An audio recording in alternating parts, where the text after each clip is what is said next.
A Musical Life with flautist Julien Beaudiment.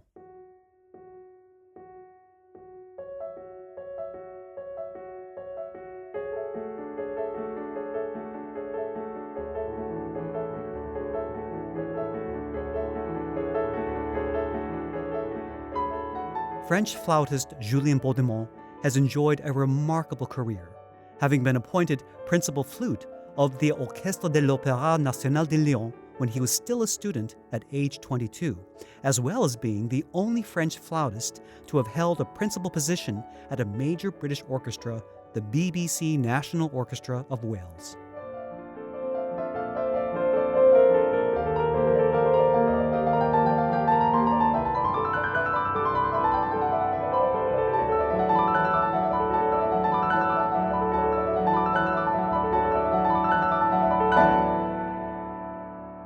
This episode of A Musical Life is brought to you by Sankyo Flutes, makers of the magnificent 14-karat gold flute that you'll hear Julien performing on during this interview.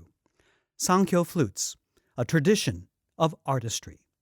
For more information, visit amusicallife.com/Sankyo. Once again, that's amusicallife.com/Sankyo. And Sankyo is spelled Sankyo. Welcome to A Musical Life. I'm Hugh Sung. This past November, I had the wonderful privilege of performing together with Julien Beaudiment at the Riverside Cathedrale in New York City, presented by SKP Consulting and Management. Right after rehearsing for the concert, I had a chance to sit down with Julien for an intimate conversation. In 2013, Julien became the principal flute of the LA Philharmonic, but then left abruptly in 2015, citing personal reasons.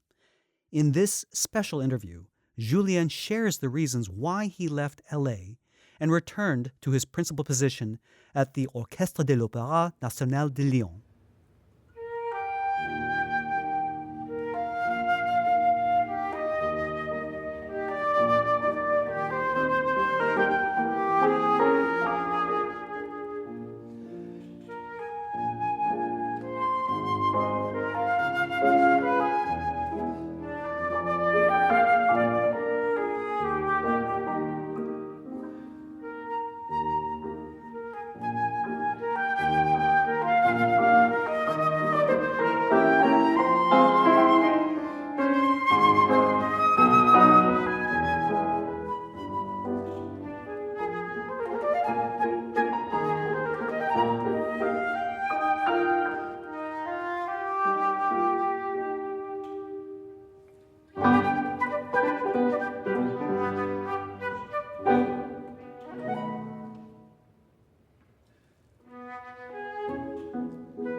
Julien, thank you so much for being on the show. Oh my goodness, what an honor to be working with you.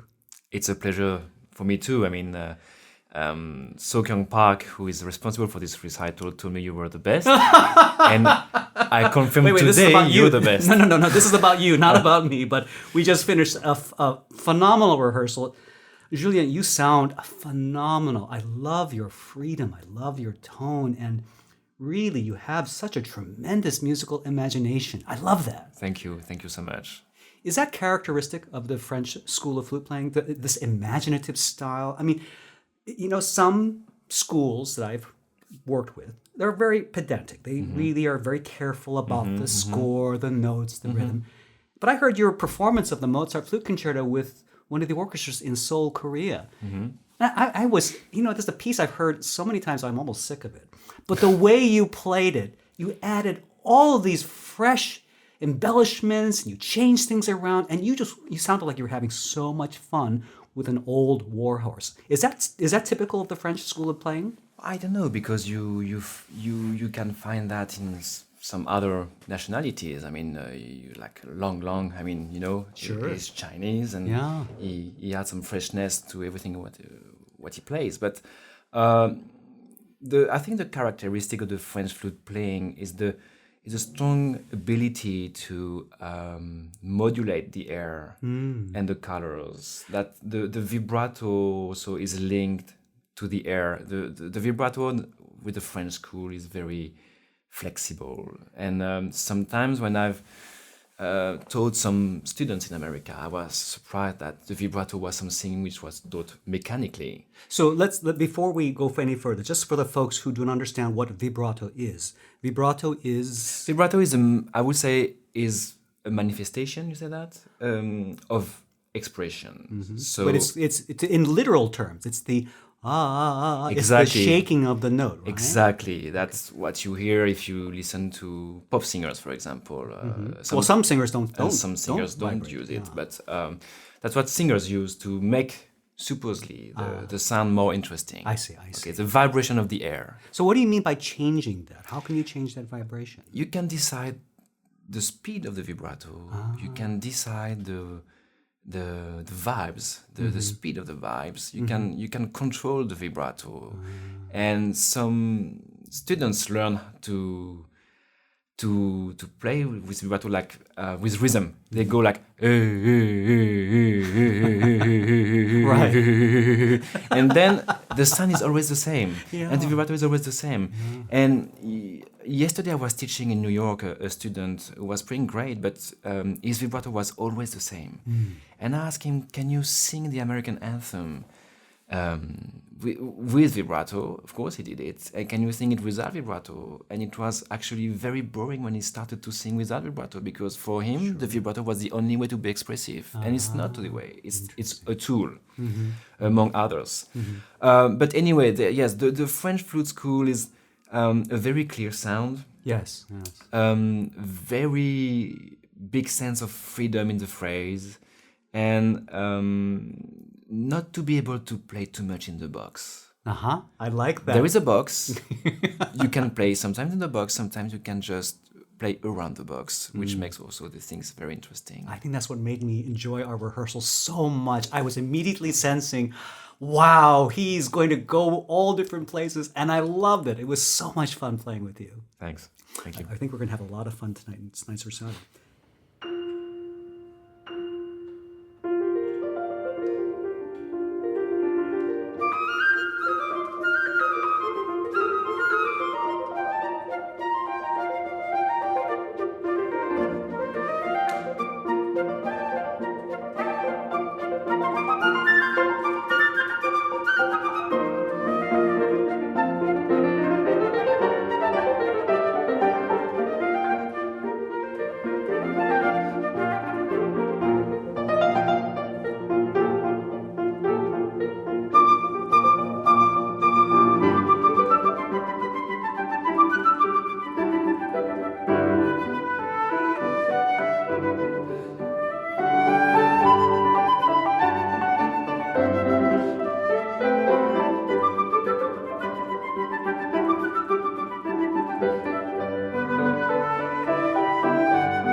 You've had some phenomenal experiences. You know, you came, I believe you went to London when you were 18, is that right? Yeah, I And studied then in London. Yeah. for 2 years. What was that? How, did you win an audition? What made you decide to go to London? I think I was 18 and I was studying in Paris and I wanted to have some fresh air. You speaking about freshness. Yes. And I wanted to go abroad because I wanted to open my mind to other styles and other, other cultural experiences. And there was a girl studying called Julie. I remember her. She was studying with Paul Edmund Davies at the Guildhall School in London. And I met her in Paris and I thought she was playing so well. And I asked her, who are you studying with? I said, Paul Edmund Davies. So I did my research and I liked what this guy was doing. And I said, oh, let's do the audition in London. What did you get out of working with him at the Guild School? The projection, I would say in very, very easy words, how to play with a bigger sound. And that's one of the things that you were known for when you first started with the LA Philharmonic. Really? And people were saying, he's got such a big sound, right? I don't know. I mean, I don't want to play with a big sound just to play with a big sound. But when you're a student, you need to explore how far you can go. And he helped me a lot with this. And because the English flute playing is very interesting with this opening sound thing, you know. So that was really useful for me. And he's a great teacher. And then I came back after London to Paris Conservatoire with Sophie Cherrier, who also taught me so many things. But what was life like in London? You know, your hometown is Bordeaux, is that right? It's Bordeaux and La Rochelle. I'm from La Rochelle, but more than the half of my family is from Bordeaux. Well, tell me what La Rochelle is like. What is it a town? It's a small village compared to Los Angeles or New York, but it's a very pretty town on the Atlantic Ocean. Do you feel like you had a bit of what we call in this country cabin fever? You want to get out and see the rest of the world? Yes. And so what was London like when, from a sleepy little town to, well, obviously you were in Paris. I was in Paris. So Paris is great. And then what was it like being in in London? Completely different. First, food-wise, I would say. Okay, well, tell me about the food. No, I won't because some people are listening and I don't want to shock them. Well, then I will tell them about the food. When I was in London, the Indian food was very good. The Indian food was fantastic. Exactly. We'll leave it at that. Yeah. No, but you know what? Now I'm going back to London every year and it's getting better and better. Is it? Right, yeah. Okay. But it was in 1997. I arrived when Diana died. Ooh. So it was 1997. Food-wise, not great. Weather-wise, not great. But I really had a great time. I learned also many things how to play together. Yeah. Because there's a big difference in the French school and the English school, for example, and maybe the American school. But in France, we learn how to play more individually. Interesting. More solistically, for example. And in England, I learned how to play in an orchestra. I've done so many things with the orchestra of the conservatory. Brahms symphonies, Beethoven symphonies, and that's a big difference. And that's what we're trying now to achieve in France, is that the students in the conservatory in Paris or Lyon should know how to play more together because they can play the Tchaikovsky concerto so well. But then what's happening when you play in an orchestra? It's a different job. Interesting. So I learned that, and I met so many good friends which I still have now. And it's a great city, you know. All the orchestras go there, and I was listening to the London Symphony every night, almost. Philharmonia, Covent Garden. I love London. I would go back in a heartbeat, even with the food. Exactly. So it was really a great time, and I stayed there 2 years, and I came back to Paris after that. So you're back in Paris, and then a few years later, I understand you were you joined the BBC Orchestra. No, while I was a student in the conservatory in Paris, I'm sorry. Yes, when you were a student. I got the job as principal flute of the Lyon National Opera House. Now you were still a student. That's remarkable. What was that like? Oh, it's crazy. I still can't believe I got that when I was still a student. But there was an audition, and I did it and I won it. And Now, how did your life change? And suddenly you had a job. Did you finish school or did you? I was in the middle of my second year when I got that. Oh my goodness! And I did my first year at the opera while doing my last year at the conservatory. So I was sometimes going back to Paris to have my flute lessons with Sophie Cherrier, who was my teacher, and I was playing at the same time at the opera. And I knew nothing, just knew nothing. And I was, I think, 22. Must have been very stressful. It was, yeah, because also I remember the first year was really hell at the opera. I played like Rosen Cavalier, Lucia di Lammermoor, Mahler's Songovers. All the big solos were really, really like almost every month, and it was quite tough. But I had the chance not to have this anxiety. Like you leave the conservatory, and you have nothing, which happens for so many students. Right, and most students. I did my recital, my premier prix, we call that in France. And I already had my job, so it was rather comfortable psychologically. Wow. So it was actually really, really amazing to get that job at that moment. Now, I know many, many folks who have won big positions when they were young. Mm-hmm.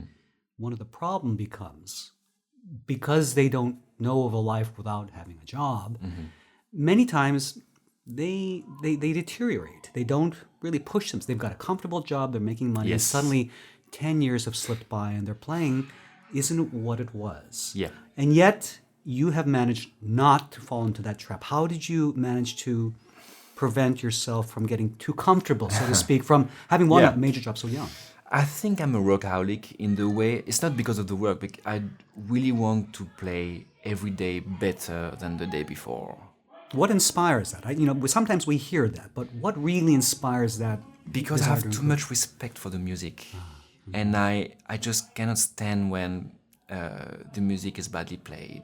I don't speak about technically or, flutistically, just my life is almost all about music. Were your parents musicians? No, my father is a shrink, but he loves music. He introduced me to music actually, and my mother used to be a nurse. She's dead now, but I'm sorry. So I'll try every day. Am I playing better? Am I serving music better than yesterday? This is my goal, and because I was work calls work, and you do more and more things which are more and more difficult, more and more interesting, more and more important, and it keeps you in shape, alive. And I hope I never seem to be someone who was sleeping on his success, I would say, and I'm trying every day to be better.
You then spent a number of years there, and then you also took a year to be with the BBC Orchestra. Is that right? What inspired you to do that? You had a wonderful opera. Yeah, I'm curious. I'm greedy. I see that. Yeah, I'm greedy, and I love to do experiences, and so I was on trial at the BBC Welsh, and I went there for a few months, to play, and they offered me the job, and I said, well, I was very surprised, and I went there for 6 months. Yes. Yeah. And I had the choice between staying there and going back to Lyon. I have to say that it was interesting, but that was not for me what I had in France, in Lyon, and all the stuff I had going on in France was too good and too important to leave it, to stay there. And yet it was, again, you're greedy for experience and for knowledge and for growing. Exactly. Yeah. That's wonderful. Tell me what set your eyes on the LA Philharmonic, because then it was very interesting. You were invited to audition. And as I understand it, you didn't even initiate it. No. Somebody saw a YouTube video of you. I think that's what happened. They saw me they went on my website and they saw some videos and they sent me an email via my website, and at the beginning I thought it was a joke. And they offered me to play with them for weeks, to do some concerts with Gustavo, and to play the orchestra excerpt in the orchestra, and to do a recital in front of the orchestra. And I said, well, Just like that. just like that. Okay, let's try. Let's go there. Wow. I'm curious. So Yes. let's go there. And we were a few people on trial there, and I would never imagine they would offer me the job. Because I'm French. Because Whoa.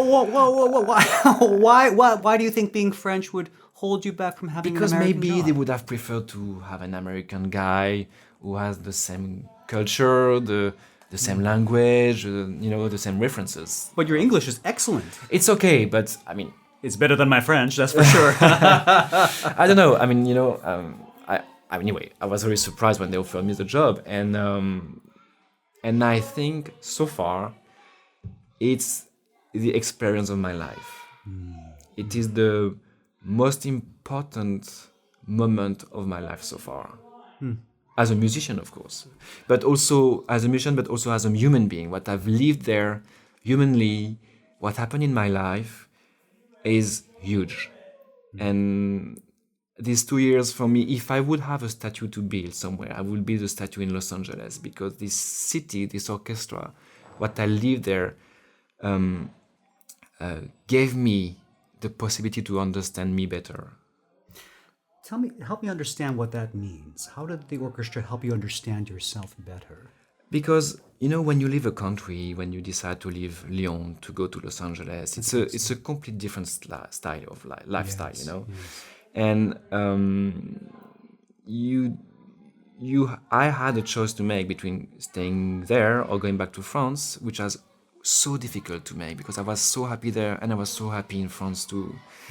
And the introspection on yourself, does my life has a meaning, or what I'm doing has a meaning, Yes. all this stuff. So, And it's difficult, I think, when you're away from a community that you're connected with so closely.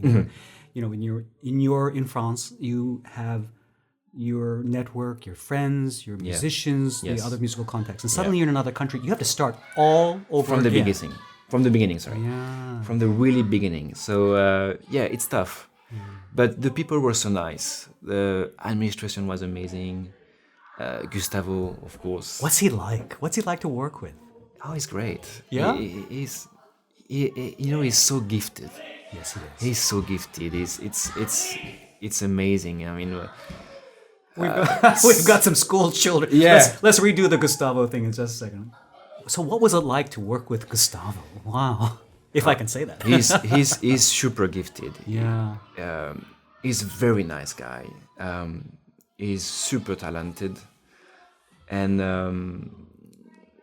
I will remember forever some concerts I've made with him, like Rachmaninoff, Isle of Death, Mahler symphonies, Tchaikovsky cycle with him, which was amazing.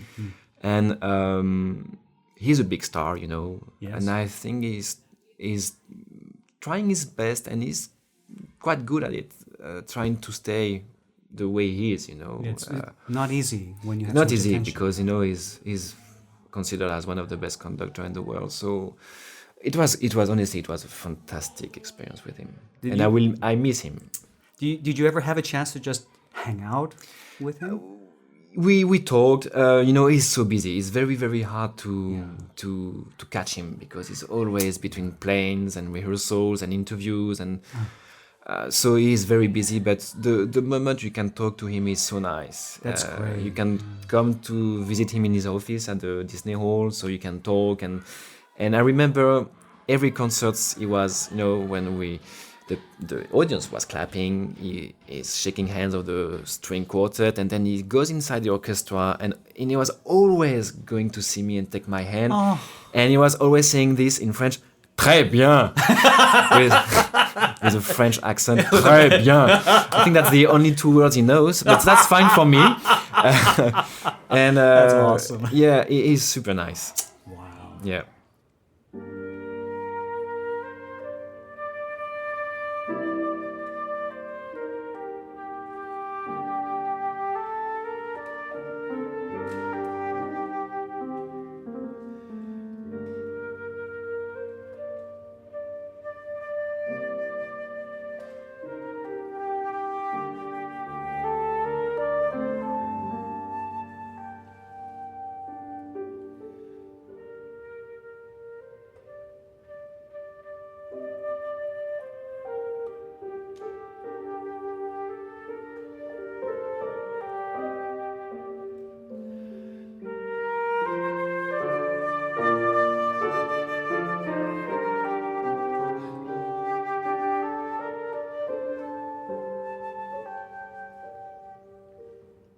So many people live their lives and they never even have a chance to approach the dreams that they have. And yet you did. You lived it, you had it, and then something happened, and then you had to leave suddenly.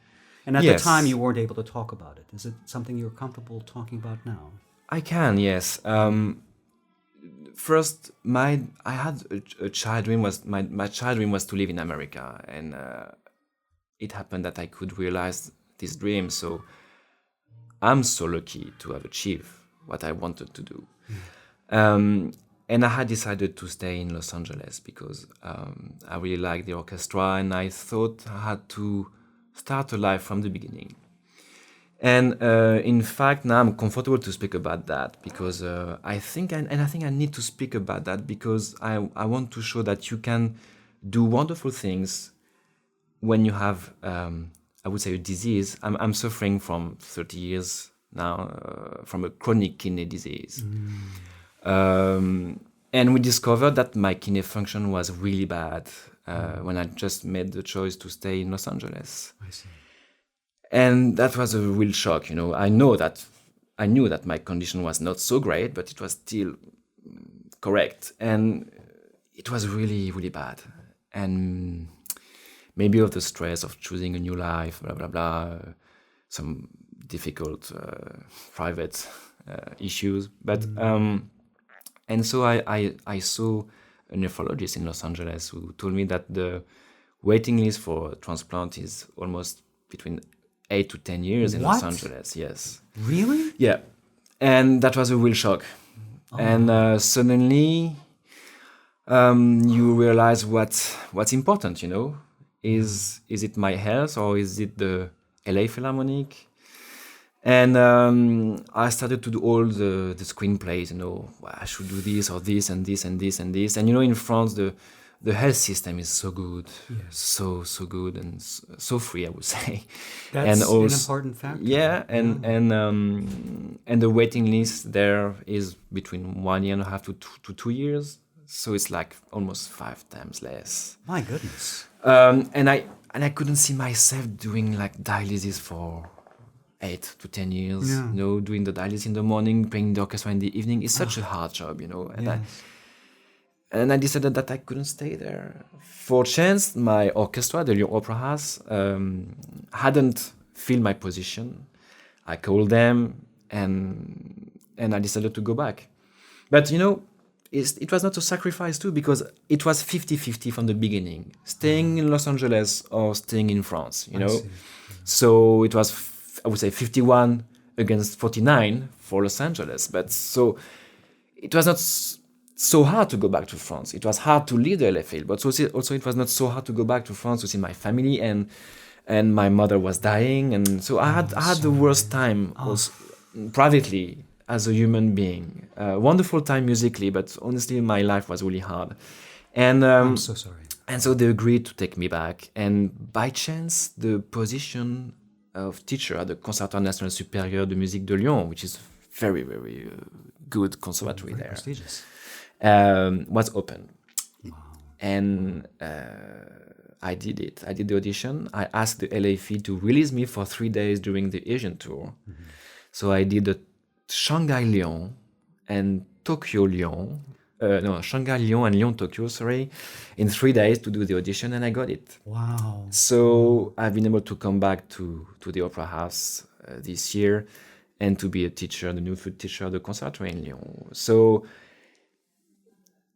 tout est bien qui finit bien, we say in France. Everything ends good. So, but it was a shock when I learned that in Los Angeles, and so I'm not afraid to say that you can suffer from a major disease like this one, the chronic kidney disease, and so many people suffer from that. Yes. But life doesn't stop. Yes. Life doesn't stop. My kidney function now is like 40%, and I still touring the world. It's really, really great. I can feel sometimes a bit tired, but you can do fantastic things with this disease. How do you take care? What are some specific things that you have to be careful of to take care of? Because flying can't be easy, obviously. Well, flying, you know what? Now I'm working so much between teaching and playing that when I fly, I'm so happy because I have nothing to do. So I'm really happy when I'm in a plane because I can watch movies, sleep, eat. One of the few people that actually enjoy being in the plane. I love that. So how do you take care of yourself to make sure that you have the energy that you need to do all the amazing things that you're doing now? Well, you have to know yourself. You have to know your boundaries and your limits. Yes. Having this disease, you have to be careful to what you're eating. Mm-hmm. It's very important. Now, I understand you don't like wine. Well, wine is good for health, but I hate it. A Frenchman who doesn't like wine, how is that possible? Tell me. And from Bordeaux. Oh, no, I know. This is... What planet are you from? I know. No, it's not a planet. It's a solar system. It's a different solar system. Are there other Frenchmen in Bordeaux who don't like wine? Might be. I have you know what? My assistant now at the conservatory hates wine too. Oh my goodness! I didn't choose her because she hates wine, because she's phenomenal. I'm going to faint. No. Please stay here. No, I don't like the taste, but okay. I love champagne. Okay, all I right. love champagne. You have to take care about your health, the things you're eating, the way you sleep. Have a very, very strict way of life. I'm being careful when I go to bed, blah blah blah. And so I have this disease since 30 years, and I'm not smoking. I never smoked. Yeah. I don't drink. Mm-hmm. And it's a miracle that this disease, I'm not still in a transplant since after 30 years, but wow. I think because my quality of life is important. Yes. So if there are some people who are listening to us who have this disease, quit smoking. Yes. Don't eat hamburgers every day. Be careful to what you're eating, because the waiting list for a transplant in America is so big because of the obesity rate. Yes. It kills your kidneys. Diabetes kills your kidneys, and then being on dialysis can last for a very long time. Mm. So that's very dangerous. The food is really, really, really dangerous. Mm.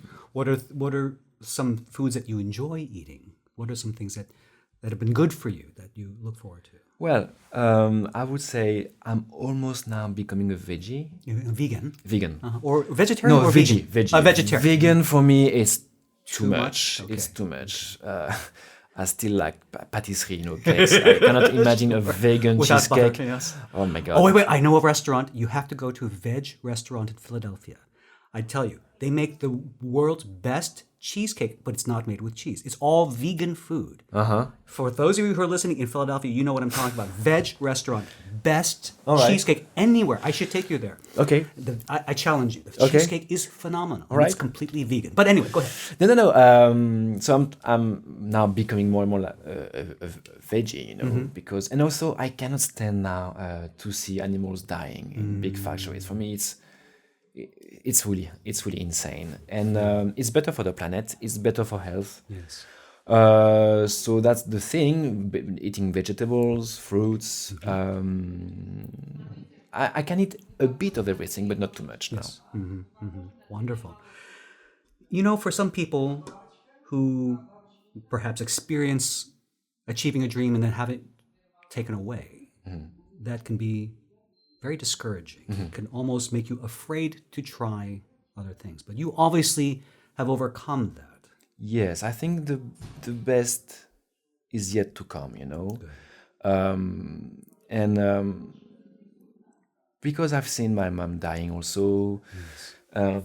I've seen my ex-wife's father dying, and you know, life is not about a job, you know. Life is about so many other things. So I did it. I'm so happy I've been able to do it, and I'm still in a good shape. And although I have this disease, and you know, seeing people dying, I mean, accepting death is accepting to live. So I'm very positive, and I did it, and I'm so happy to be back to France.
At the time of this recording, really just a few days ago, the horrible tragedies happened in Paris.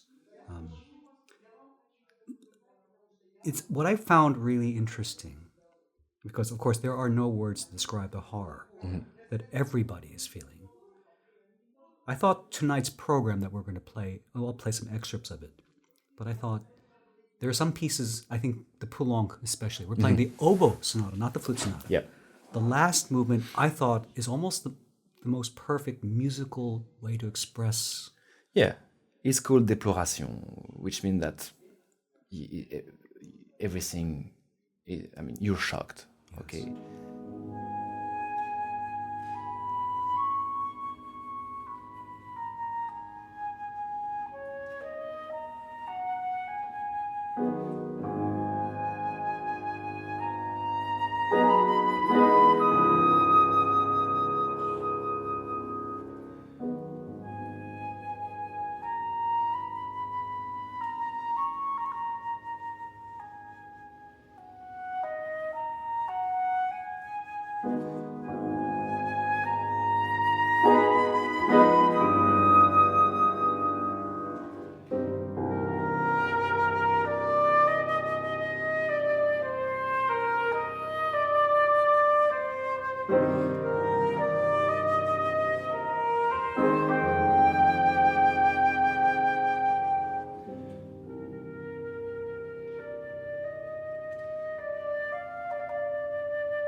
We're Monday, and it happens last Friday. Yes.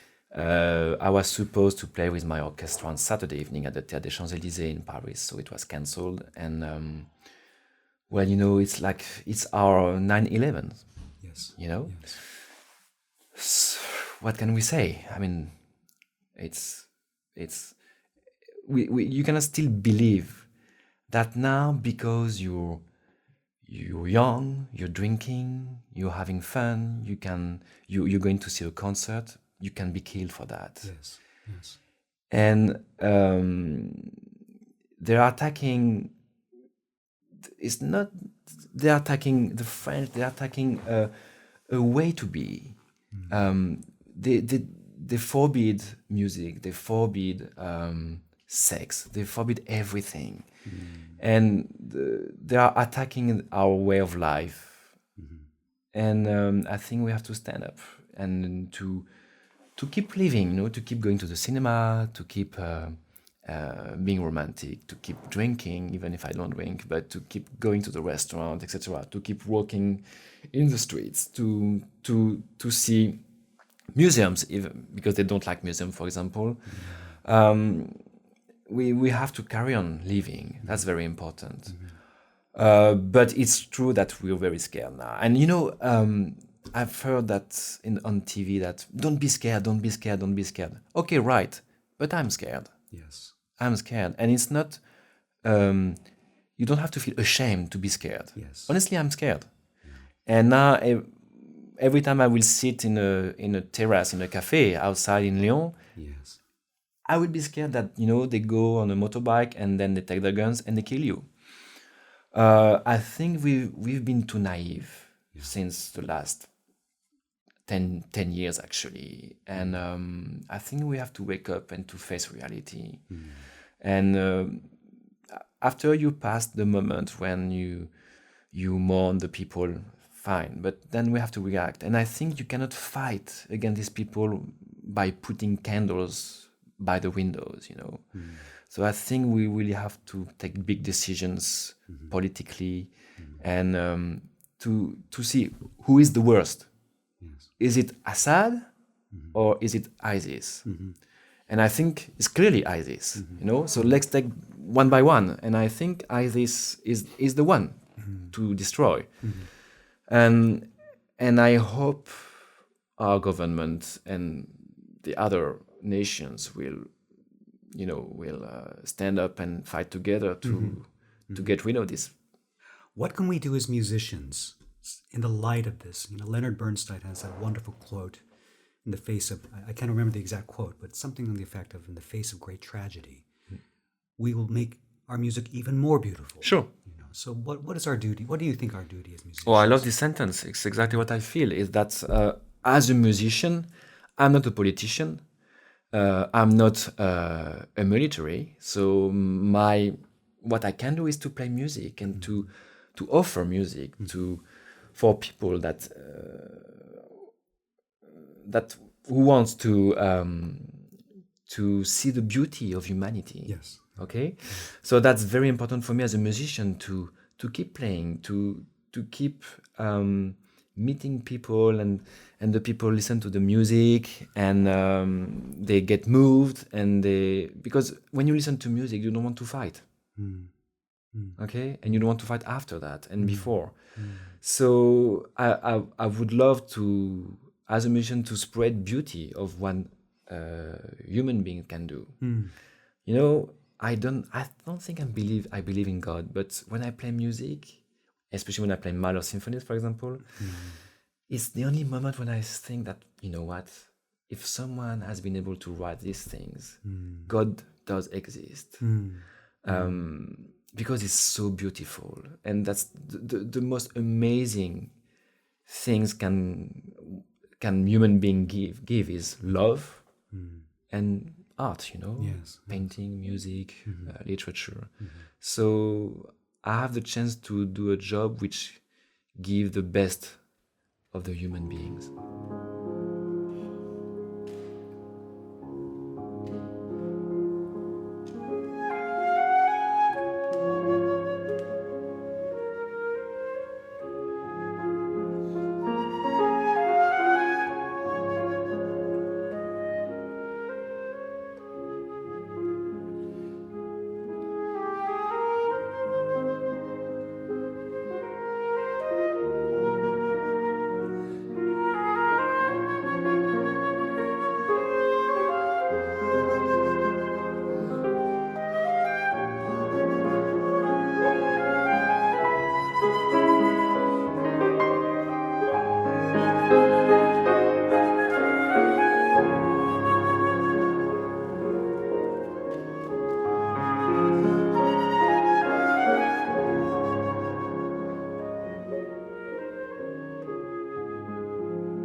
you've had so many amazing experiences, so many difficult things to work through as well, so many difficult situations.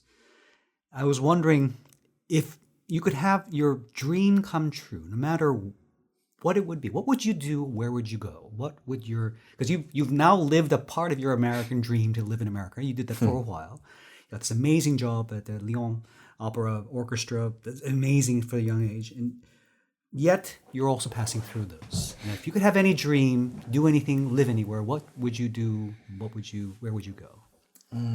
If I would have a genius in a bottle, I would ask him to take me to San Francisco. San Francisco? Yes. Okay, why San Francisco?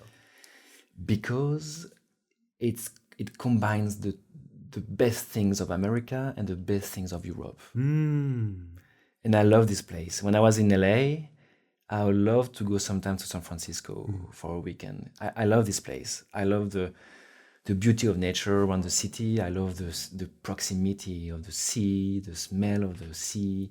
The people are so laid back. I love this place. And if I could have a new kidney and place in San Francisco to live, I would be so happy to be there. Here we go. Let's hope that dream comes true, and then maybe you and I, with your new kidney, will play some recitals in San Francisco together. How does that sound? Okay, right. It's a pleasure. Julien, thank you so much. Thank Merci you very beaucoup. much. I really Merci. appreciate your Thank you. not only taking the time to be here, but really being comfortable to share, I think, an important story for folks who are struggling with health issues. Sure. So that they have hope. Yeah, there's still hope, and medicine is improving every day. Yes. So, and I'm working now with the French Kidney Foundation to do some concerts, to do some fundraising, and but really, even if you have this disease, you can do fantastic things with only one kidney working, or less than one kidney, the most important thing is to live one day at a time, and to get up and to think that does my life has a meaning today. Yes. So that's very important. Yeah. This episode of A Musical Life has been brought to you by Sankyo Flutes. An obsession with sound is the driving force behind Sankyo. Founded by three men from humble beginnings, Kikuo Hisakura, Hideo Takai, and Taiichi Oki relentlessly pursued their vision of building handmade flutes not as a mere manufacturing process or science, but to elevate flute making to an art.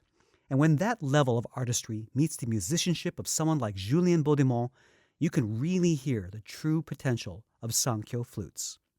Sankyo flutes, a tradition of artistry. For more information, visit amusicallife.com/Sankyo. Once again, that's amusicallife.com/Sankyo. And Sankyo is spelled Sankyo.